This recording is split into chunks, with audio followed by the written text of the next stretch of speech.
Assalamualaikum warahmatullahi wabarakatuh. Saya Zaki Wafian Aziz dari kelas 11 MIPA 2 ingin membahas tentang sistem pernapasan pada manusia. Oke, kita masuk ke pertanyaan. Nomor 1. Tuliskan urutan pernapasan manusia dari luar sampai ke dalam. Kemudian jelaskan fungsinya masing-masing. 1. Sistem pernapasan. Sistem pernapasan atau sistem respirasi adalah sistem organ yang digunakan untuk pertukaran gas.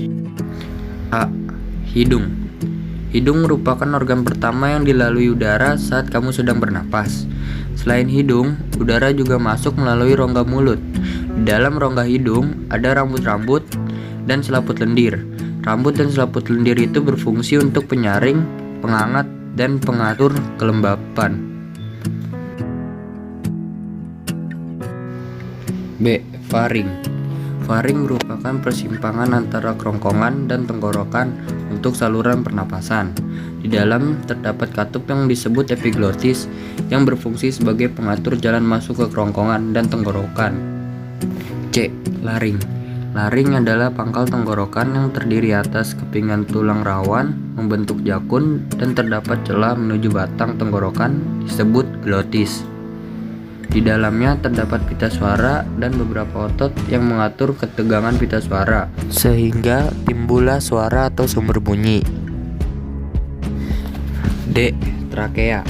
Trakea berbentuk tabung memanjang yang tersusun atas 20 tulang rawan membentuk cincin yang kuat tapi fleksibel. E. Bronkus. Bronkus merupakan percabangan batang tenggorokan. Itu menuju ke paru-paru kanan dan kiri. Bronkus memiliki cabang-cabang lagi yang disebut bronchiolus. F. Alveoli. Alveoli atau alveolus adalah saluran udara buntu yang membentuk gelembung-gelembung udara. Dindingnya tipis, tebal lapisan sel, lembab dan berlekatan dengan kapiler darah. Fungsi dari alveolus sendiri adalah sebagai permukaan respirasi. Ya, gambar ini merupakan gambar bagian-bagian sistem pernapasan pada manusia yang sudah saya sebutkan pada slide-slide sebelumnya.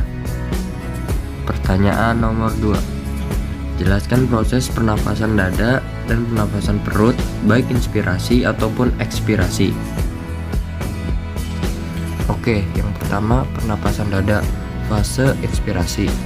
Fase ini berupa berkontraksinya otot antar tulang rusuk sehingga rongga dada membesar.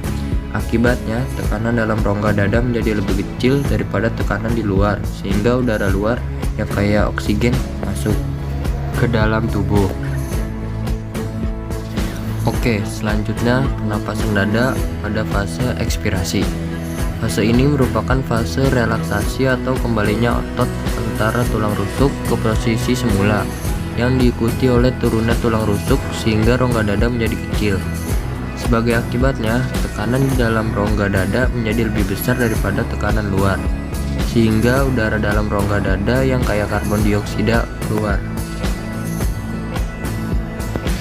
Yang kedua itu ada pernapasan perut, fase inspirasi. Pada fase ini, otot diafragma berkontraksi sehingga diafragma mendatar. Akibatnya, rongga dada membesar dan tekanan menjadi kecil sehingga udara yang dari luar masuk. Selanjutnya ada pernapasan perut fase ekspirasi. Fase ekspirasi merupakan fase berelaksasinya otot diafragma kembali ke posisi semula mengembang, sehingga rongga dada mengecil dan tekanan menjadi lebih besar. Akibatnya udara keluar dari paru-paru. Ya, saya akan menjelaskan lagi secara singkat tentang pernapasan dada dan pernapasan perut. Pernapasan dada. Pernapasan dada adalah pernapasan yang melibatkan otot antar tulang rusuk. Mekanismenya dapat dibedakan sebagai berikut. Ya, ini merupakan gambar dari proses pernapasan dada secara inspirasi dan ekspirasi. Oke, saya akan menjelaskannya secara singkat. Pada fase inspirasi, udara masuk melalui rongga hidung, Kemudian otot-otot antar rusuk melakukan kontraksi dan rongga dada membesar. Sedangkan pada proses pernapasan secara ekspirasi, udara keluar melalui rongga hidung, kemudian otot-otot antar rusuk melakukan relaksasi dan rongga dada kembali mengecil. Berikutnya ada pernapasan perut. Pernapasan perut merupakan pernapasan yang mekanismenya melibatkan aktivitas otot-otot diafragma yang membatasi rongga perut dada. Pernapasan perut ini hampir sama dengan pernapasan dada. Bedanya, jika pernapasan dada menggunakan otot-otot antar tulang rusuk, pernapasan perut menggunakan otot-otot diafragma. Fase-fasenya pun juga hampir sama dengan pernapasan dada.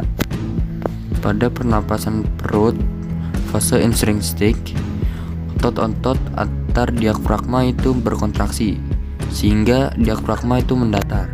Tetapi pada fase ekstrinsik, pada pernapasan perut, otot-otot diafragma itu kembali berrelaksasi atau kembali ke seperti semula, mengembang.